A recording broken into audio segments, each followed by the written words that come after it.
টাইব্রেকারে ত্রিপুরা পুলিশকে হারিয়ে পদ্মজং শিল্ডের ফাইনালে মণিপুরের রেংদা এফসি। শ্বাসরুদ্ধকর লড়াই শেষে পদ্মজং শিল্ড ফুটবল টুর্নামেন্টের প্রথম সেমিফাইনালে জয় ছিনিয়ে নিল মণিপুরের রেংদা এফসি। শনিবার রামকৃষ্ণ মহাবিদ্যালয় মাঠে অনুষ্ঠিত ম্যাচে ত্রিপুরা পুলিশকে টাইব্রেকারে 3-1 ব্যবধানে পরাজিত করে ফাইনালে নিজেদের জায়গা নিশ্চিত করল তারা।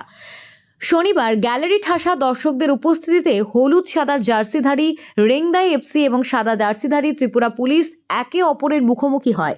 খেলার শুরু থেকেই দুই পক্ষ আক্রমণাত্মক মেজাজে ফুটবল উপহার দেয় এবং প্রথমার্ধে 10 মিনিটের বাম প্রান্ত দিয়ে রেংদা এফসি একটি সুযোগ তৈরি করলেও লক্ষ্যভ্রষ্ট হয়।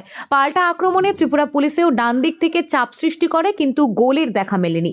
খেলার সবচেয়ে দুর্ভাগ্যজনক মুহূর্তটি আসে যখন মণিপুরের 18 নম্বর জার্সিধারী খেলোয়াড় মাঝমাঠ থেকে ডিফেন্স চিরে বক্সে ঢুকে জোরালো শট নেন, কিন্তু বল পোস্টে লেগে ফিরে আসায় নিশ্চিত গোল থেকে বঞ্চিত হয় রেংদা এফসি। ফলে প্রথমার্ধ শেষ হয় গোল শূন্যভাবে। দ্বিতীয়ার্ধের উত্তেজনার পারদ আরও চড়ে। মণিপুরের দলটি বহুমুখ আক্রমণ সানারেও ত্রিপুরার পুলিশের রক্ষণভাগ তা প্রতিহত করতে সক্ষম হয়। নির্ধারিত সময়ে কোনো দলই গোল করতে না পারায় ম্যাচ গড়ায় অতিরিক্ত সময় 10 থেকে 20 মিনিটেও দুই দল সমানে লড়াই চালিয়ে গেলেও অচল অবস্থা কাটেনি।